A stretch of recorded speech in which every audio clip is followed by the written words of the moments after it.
Zac Taylor told Dan Hoare that he was ready to step back this spring and let Dan Pitcher take ownership in the offense. Let's break down what exactly that means.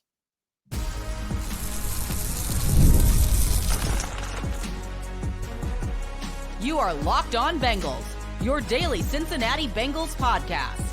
Part of the Locked On Podcast Network, your team every day. What up, Bengals fans, and welcome to another episode of the Locked On Bengals podcast. I'm your host, Jake Liscow. He's your host, James Rapien. We're part of the Locked On Podcast Network here on Locked On Bengals, covering your team every day on YouTube and everywhere you find your podcast. Today's episode is sponsored by FanDuel, where you can get $150 in bonus bets with any winning $5 bet at FanDuel.com/locked-on, where you can get started. We'll cover and spiral from a quote that has captured the imagination of Bengals fans over the last few days, James, which is one where Zac Taylor on the Bengals Booth podcast told Dan Hoare, quote, "I'll take a step back this spring and let Dan Pitcher take ownership in the direction of the offense." This has been interpreted by many to mean big changes coming for the Cincinnati Bengals offense with the offensive coordinator change. And for people that are excited about that, I apologize. We're going to have to pump the brakes a little bit there. For sure. Real quick, show note. Memorial Day, enjoy Memorial Day. This is our last show until Tuesday after Tuesday's practice.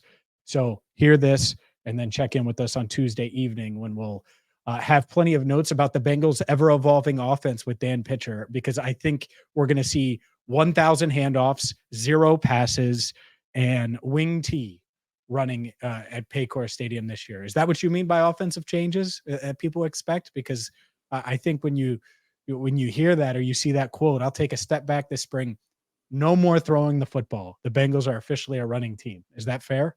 Wishbone. Triple option. No. Yeah, I it's so funny because I think people see like, oh, the Bengals offense is changing and they get excited. The Bengals offense is really damn good when Joe Burrow's healthy and can operate like we expect Joe Burrow to operate. And for some reason, there is at least part of this fan base, and I get it because of the hits and the injuries and all of those things, that pretends like that the Bengals over the past couple of years, going into last year, and even last year, when Joe Burrow is healthy, they're right there. And they've been right there. And so, yeah, I think a lot of people think that there needs to be crazy changes. And I'm not sure the Bengals are there, even though Brian Callahan is in Tennessee. In Dan Pitcher is the offensive coordinator. Will there be changes? Sure, and we can get to those coming up. But yeah, pumping the brakes is a good way to put it, because I think that this offense, they're going to incorporate some new things. But we know what this offense is, and it's exactly what it should be when Joe Burrow's your quarterback and Jamar Chase is your star receiver and T. Higgins is on the team. And I could go on and on and on, but if you're listening to this podcast, you probably know the roster. I think what Zac Taylor means here is, yes, Dan Pitcher is going to take more ownership in the offense. There will be changes because of the philosophical differences and the different perspective that Dan Pitcher brings to the role of offensive coordinator versus what Brian Callahan brought to the role of offensive coordinator. But Dan Pitcher was already heavily involved in the design of the offense. He had his specialized role. He had his contributions, and that role is expanding when he becomes the offensive coordinator, when he steps into that job. But this is the first time under Zac Taylor where they have had an offensive coordinator change. They've had a major coaching change on the offensive side of the ball. And Zac Taylor was obviously hired and brought to Cincinnati to run the offense, to be an offensive expert who brought the experience of the Sean McVay system to Cincinnati and was able to use that expertise to build an offense around whatever pieces they were going to have in Cincinnati. Eventually that becomes Joe Burrow. They pitch a lot of the stuff that they were using in LA with the Sean McVay offense and build an offense around Joe Burrow that uses a lot of his LSU offense and is really shaped to the things that Joe Burrow likes to do. But in this first transition from one offensive coordinator to another, Dan Pitcher is getting up to speed over the last few months, getting through the draft, getting ready for the offseason program, getting ready for mini camp, getting ready for training camp, and that preparation for pitcher will continue. And so what this means, as I understand it, is that Zac Taylor actually had reabsorbed some of those offensive coordinator duties for the early part of the offseason program because Dan Pitcher is getting caught back up, is figuring out everything that he's going to have to do as offensive coordinator. And they're doing that transition, right? They've taken a little bit off of the traditional offensive coordinator's plate. Zac Taylor has taken some of that on through this portion of the offseason program so far. And Pitcher is getting more and more of that back on his plate. That's what I think Zac Taylor means when he says, I'm going to take a step back. Dan's going to take ownership of the offense. Literally, that was always the plan. Where, yes, we'll talk about the other quotes, and Charlie Goldsmith has some great ones where he talked to some players about this as well. And obviously the observations that we have, and even can go back to last year when we talk about what is actually a change between 23 and 24 versus what was their trajectory already last year before Joe Burrow's calf injury. I think that is a significant point as well. But I think what Taylor's talking about in this big quote that has really taken off and has been interpreted in many different ways is the simple transition of full offensive coordinator responsibilities to Dan Pitcher as he ramps into that OC role. And previously, Zac Taylor was just picking up some of that while that transition was occurring. Sure. I mean, think about it. It's not just transitioning Dan Pitcher to OC. It's getting Brad Cragthorpe comfortable at quarterbacks coach and getting him comfortable with what he's going to take over for in that room where Dan Pitcher was. And so Dan's probably helping in that adjustment, much like Zac is helping Dan in his adjustment, in his new role. And so it's interesting, the reaction, because when you say it out loud, I want Zac Taylor to be involved in this offense. I think there are people that think that I don't even know. I don't understand it now. And I got it in 2019 and 2020. It's not 2020 anymore.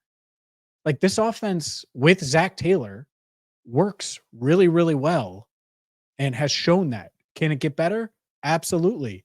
Will it get better? Hopefully. We know that Zac was calling plays last year when everyone loved the Jake Browning offense, right? We know that was Zac. That wasn't Jake Browning calling the plays, or Dan Pitcher, or Brian Callahan, or I don't know who people want. I was going to go down the list of former offensive coordinators, but I don't want to do that. The point is I don't think ground sweeping changes are needed. And as you say that, and as you say what you said over the past couple of minutes versus the reaction to the quote, I think it's interesting, because I think the Bengals would be worse if Zac Taylor took a step back when he's in year 6, year 5 of working with Joe Burrow, and took a step back and wasn't calling plays or wasn't chiming in on the offense like he normally would as head coach. All of those things.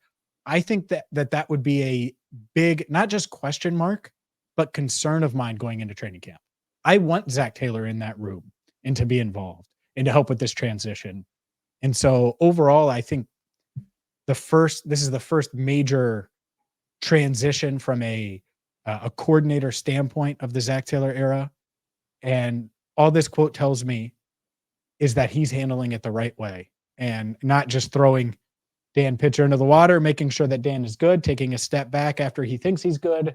And so hopefully it is a seamless transition, so to speak, where there are some changes, which we can get to coming up next. But yeah, I think overall it feels like Zac is handling this the right way. And that's sort of my reaction and my 2 cents on it.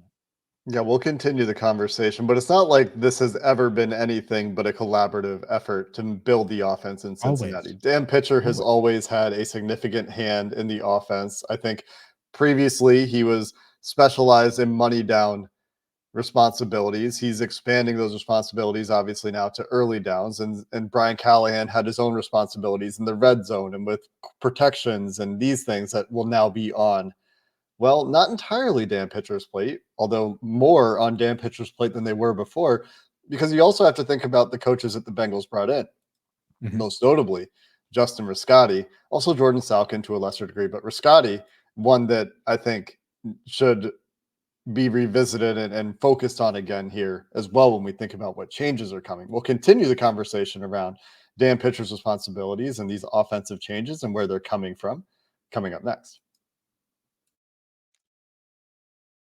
It's winner take all time in the NBA and NHL. And well, the conference finals in full swing in the NBA. And maybe you think that the Minnesota Timberwolves are going to rally. I don't think anyone thinks that the Indiana Pacers are going to rally with Tyrese Halliburton down for the count. And as we record this, the Celtics up 3-0. But right now, if you're a new customer with FanDuel, you're going to get $150 in bonus bets with any winning $5 bet. So throw $5 on the Celtics to win Game 4, or to win this series and get to the NBA Finals. And well, you get $150 in bonus bets back when and if it happens. And let's be honest, they are going to win that series.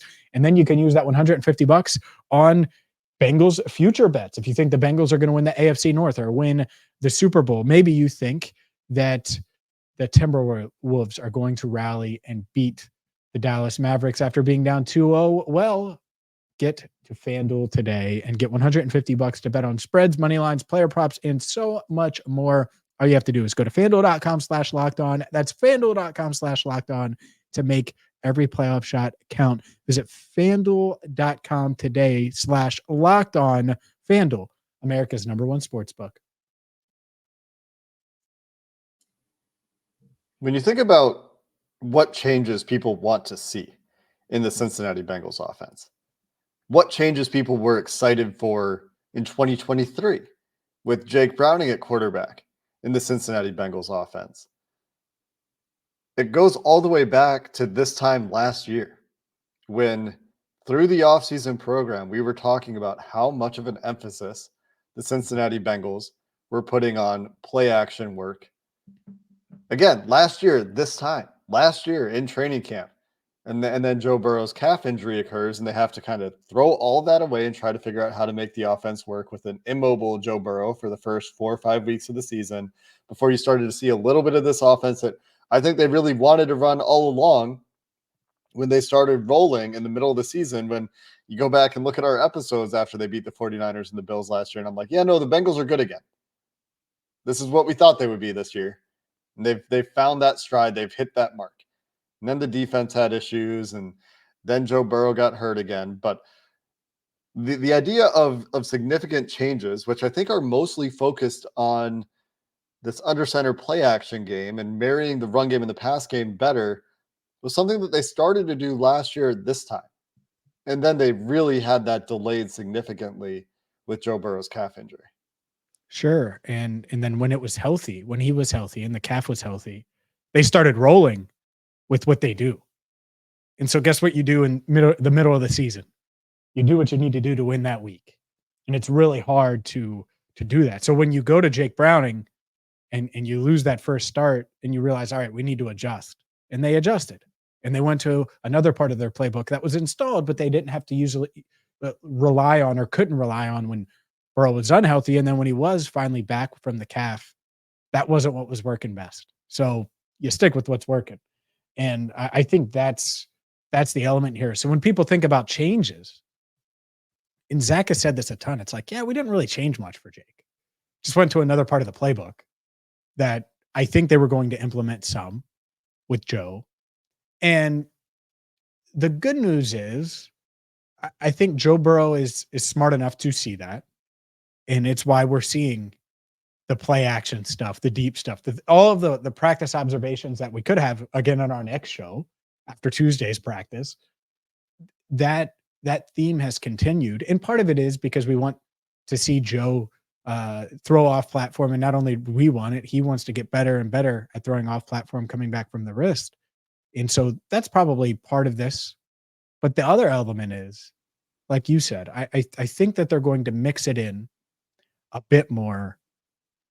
But let's not get it twisted. At the top of the show, there's a reason I mock they're a running team now. This isn't going to be some team that's going to go run it 50 times. If you want them to run it 50 times in that final game against Pittsburgh, well, hopefully nothing's on the line. And we're talking about, I don't even know who's starting, because even if Jake Browning's starting, he's going to throw it and they're not running it 50 times. So They're not going to be a run first team. So if you're hoping for that, and I don't think many are, but that's not going to happen. But could we see more play action? Could we see not only a quarterback friendlier offense, but an offensive line friendlier offense? I do, to a certain extent. And then when it comes time to go to the bag, to go to all right, we're going to let this guy go empty and process. Well, yeah, you do that at the end of halves, at the end of games, when you want to put the pedal to the metal, so to speak. But to have another pitch in the holster, to use a baseball reference and a cowboy reference, apparently, that would certainly be nice for this offense. And a Bengals offensive coordinator pun. Where there you go, another pitch. There we go. I didn't even catch that. Yep, there you go.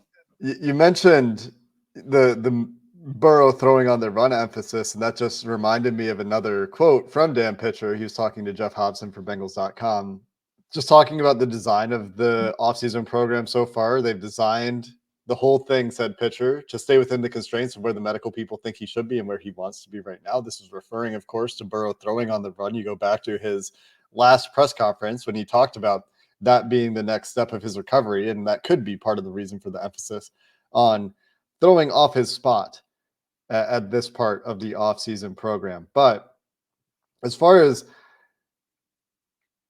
the change and emphasis for under center game, for play action game, for being a passing team, for when to go empty, they're still going to do a lot of those things. But I think that there is something to Burrow seeing the offense be successful playing a little bit differently with Jake Browning. He's not stubborn, Joe Burrow. I don't think he's like, I want to win my way. I think he's open to anything that makes the offense work and makes people's jobs easy. He really. Do you think he was that? I don't think he was ever like stubborn, but it was a preference that he knew, like, I can win this way. And I think that will still come up at times. There will still be times or matchups or situations in games where he says, just put the ball in my hands. Don't dress it up. Just let me get back there and see things and figure out where the ball needs to go. Otherwise, you want Jake Browning at quarterback. Yeah, I mean, that's the difference. No doubt. Yeah, you don't want to inadvertently neuter Joe Burrow because you have changed things so much in the offense that it goes away from his strengths. You still want to play to Joe Burrow's strengths as a quarterback, but there will be small differences. And I think that, and I kind of hinted at this before, hiring Justin Riscotti does lead to that to some degree. And obviously Dan Pitcher steps into the offensive coordinator role with a lot of familiarity with what the Bengals have been doing. He's been there, so it's not like he's learning the personnel or anything like that. Like, he already knows who they have. He's already been part of designing this offense before. So any changes that are going to come with him at offensive coordinator are not going to be, I don't think, monumental. But then Ted Karras mentioned this. Bringing in Coach Riscotti has married the offensive line to not be such a separate entity in our offense, said Karras. We're getting more intertwined as far as expectations for specific plays and how we're setting up the offense on the whole. And when you think about what Riscotti's requirements or responsibilities were before versus what he's doing now in Cincinnati, passing game coordinator, right? With quarterback and offensive line experience. Go back to that hire and all the things that we said about Riscotti. I think that is another significant point in the evolution of this offense that I thought it was a cool quote from Ted Karras there, highlighting how some of that is being integrated. No doubt. And it would be nice if they're able to do that to a degree. And again, have another pitch, pun intended this time. At the same time, just take a little pressure off the offensive line. And then when it's time to drop back 22 times in a row, if that's what you have to do, well, then do it, but not have to do it. And real quick on the Burrow element. In fact, I have more on Joe Burrow, the stubborn part of it or lack thereof. And you're not wrong. I want to chime in on that. So I will do that. And we will continue this conversation coming up next. Today's show is also brought to you by GameTime. GameTime is where you need to go if you're looking for Bengals tickets this NFL season. And it's not just Bengals tickets, it's any live event. Cincinnati Reds games, maybe you're hanging out at the Grail on the banks and you're like, you know what? Maybe I should go to the Reds game today. Well, it's real simple. All you have to do is download the GameTime app. You can get last-minute tickets. You don't have to plan months and months in advance. And for the planners out there, the ones that are looking for Bengals tickets right now, well, GameTime is perfect for you as well. It's easy to find and buy NFL tickets for every game and any event in the area, whether it's a Luke Combs concert coming up this summer or any other live event coming to your town if you don't live in Cincinnati. Make sure you download GameTime today. You get views from your seat at the venue so you know exactly what tickets you're getting, plus all-in prices show the exact price with no hidden fees. All you have to do is take the guesswork out of buying tickets with GameTime by downloading the GameTime app, create an account, and use code LOCKEDONNFL for $20 off your first purchase. Terms apply. Again, create an account and redeem code LOCKEDONNFL. That's LOCKEDON NFL for $20 off. Download the GameTime app today. Last-minute tickets, lowest price, guaranteed. One quick thing, Jake, about Joe and the stubbornness element, and it gets overlooked because the Bengals got really, really good really fast. I mean, in year two, they make a Super Bowl run and win back-to-back division titles starting in 21. That was really the only way they could play and have a chance. It wasn't like their offensive line was good at run blocking. It wasn't like their defense was really, really good. And they could lean on them and have Joe throw it 24 times a game. Like early in his career, especially, it was like, all right, well, how do we go out there and have a shot week to week? And it was put the ball in my hand. And that's where it was. So I do think he was like, all right, well, this is how we're going to have to win, and just took on that responsibility right away. And so getting him out of that, knowing that's all he's really known as a college or professional quarterback when he's had success, I do think it takes a little something. I don't think stubborn is necessarily the right word, but seeing what happened last year with Browning and seeing how this team could function without him, I think why wouldn't you want to add some of those elements to your game? And hopefully they can this year. Yeah, I think that it goes back to the fact that Burrow also has a big hand in the direction of the offense, and the coaches listen. I thought to he the had players. tiny hands. Oh yeah, that's right. Burrow also has tiny hands in the. No, he has a big part in the creation and direction of the Cincinnati Bengals offense that they design around his preferences, and their back and forth dialogue between Joe Burrow and the coaches in Cincinnati also makes a big difference in the direction of the offense. Brian Callahan just did a long form interview with Robert Mays for the Athletic Football Show and talked about, some specific times where Joe Burrow had some feedback and it really changed the direction of the offense, or really reinforced the direction of the offense. Because it's not like Joe's the only one seeing things a certain way. A lot of times they'll all see it in the same way, and Joe Burrow will be the final piece of like, yeah, we're going to do this now. And that's kind of the direction things go. And there's one particularly interesting anecdote that you can go listen to Brian Callahan tell Robert Mays about that. But yeah, I don't know that it's stubbornness. It's designing to Joe Burrow's strengths. It's making things work in an offense that it wasn't like Burrow was arriving to a team that Ben Roethlisberger arrived to with the Pittsburgh Steelers all those years ago, where, yeah, they won right away, but all Ben did was turn around and hand the ball off and throw the ball, 10 times a game in play action. It's a totally different situation for what Joe Burrow had to do with the Cincinnati Bengals. And not to say that the defense never picked up Joe Burrow and the Bengals in those 21-22 AFC North champion, sure, AFC championship run years, Super Bowl run years. The defense definitely did have their moments where they stepped up and made big plays to help the Bengals win games. But it's not like it was that Ben Roethlisberger comparison really stands out to me when you talk about turning around and handing the ball off a ton of times and let your defense and running game win. That's what Ben was able to do with the Steelers when he entered the league. Not an option for Joe Burrow and the Bengals, the way that these teams were built. That was Patrick Mahomes last year. Yeah. Honestly. And that's no knock. Obviously, he's capable of doing way more, but that's how they had to win, because they were flawed in KC. And the Bengals haven't really been in that position because They need Joe to throw it all over. And so now, hopefully they are. Hopefully this running game does produce more explosive plays. Hopefully the addition of Jermaine Burton and having Andre Yosavash and Charlie Jones in year 2 give them some more explosive plays and being under center more and have some play action. Again, when I think of Bengals at the 50, I think of Carson Palmer with the play action fake to Rudy deep to Chad. It's like I love play action, and it can certainly work.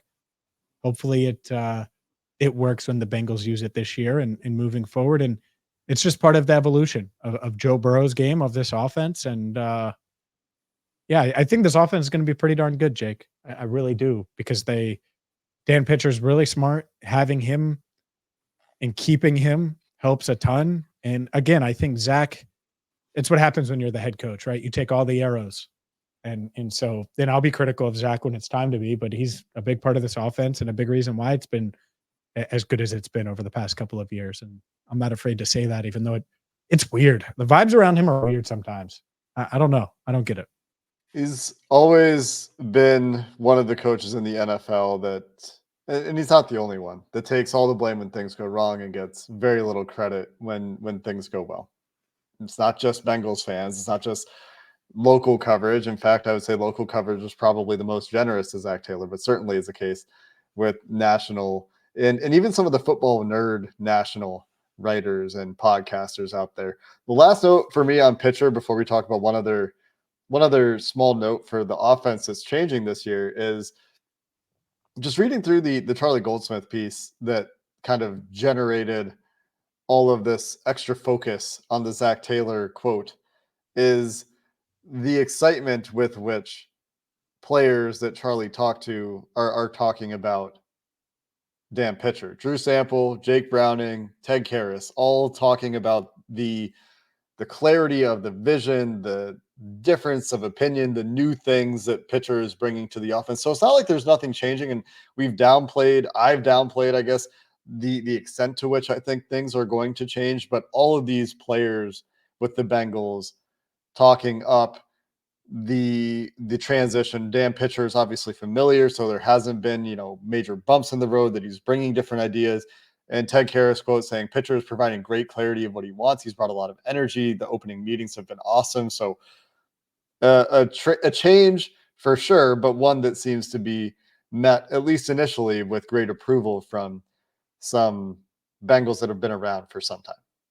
For sure. And I would expect nothing less. That's why you don't let Dan Pitcher leave the city and get on the plane and go interview with the countless number of teams that he had a chance to interview with. So it was a no-brainer to retain him, and why the Bengals, I think, are pretty darn thankful that the Titans offered Brian Callahan on a Monday or a Tuesday and didn't wait till Thursday, because it could have changed the course of Bengals history and who their offensive coordinator is. What's that last thing that you wanted to get to? Just quickly, and probably something we'll have to dive into more in the future, the change to the running back position in Cincinnati, expecting to see, and we've talked about this, we've hinted at this, we're expecting to see a lot more by committee work in that running back department and more specialized roles to some degree. And in addition to that, I think just the personnel versatility that the Bengals have. You have T. Higgins and Jamar Chase that you're going to want on the field as many plays as possible together. And then you have this slot position where you mentioned, the addition of Burton, who's going to play in the slot some, I think, and the hopeful step from Charlie Jones in year 2 of learning that slot position. And also there's the addition of Mike Gesicki and Andre Yosavash, who's going to be battling for playing time, and all of this pushing down a reliable option in Trenton Irwin, who will be further down the depth chart potentially than he's been in his time in Cincinnati. So not only, and not to mention drafting Eric Hall and Tanner McLaughlin and having some trust in Tanner Hudson that he earned last year. So that third and fourth receiving option feels very different than it has in the past, where it was Tyler Boyd and a big step down last year to the fourth option. They're deeper there for their third and fourth receiving options, I think, and different when it comes to the slot receiver, where maybe we do see more of Jamar Chase in that role, something we've talked about quite a bit. But in addition to that, you also have this more committee approach to the running back position that will be a big difference in the way they've operated that room, where Joe Mixon has been the feature back, the bell cow for the entire Joe Burrow era, and that will be changing this year. I'm writing it down now, Jake, actually. Here, pen, YouTube, just so you know, that's a future topic for sure. The running back room in general, how we think these guys fit, do they have enough, all of those things. But yeah, it's going to be different. And I think the difference is going to be a good one. We'll see. But I think the Bengals are optimistic. You want to talk about changes? That is a big change, and a change that I think can help Joe Burrow, help Zac Taylor, help Dan Pitcher, help Riscotti, help insert whoever else you want to mention in there on that offensive staff. So, but you're right. There's a lot there, a lot of tentacles we can get to. Yeah, like the more 12 personnel conversation with the addition of Mike Gesicki that we've talked about as well. And yeah, just how these running backs fit together, whether there's something missing. I think that is a future topic that we'll have to dive into further because we're out of time for this episode. Like James mentioned, enjoy your holiday. We're back on Tuesday after the Bengals' first OTA practice where they will be rolling out the wishbone and handing the ball off 57 times in a row. Oh my God. Until I then, can't wait. 50,000 handoffs for days, baby. this is still a passing team we're covering on the Locked On Bengals Thank podcast. God. Until next time, thanks for listening. Hooday, and have a good one. 3rd and 7. Let's hand it off.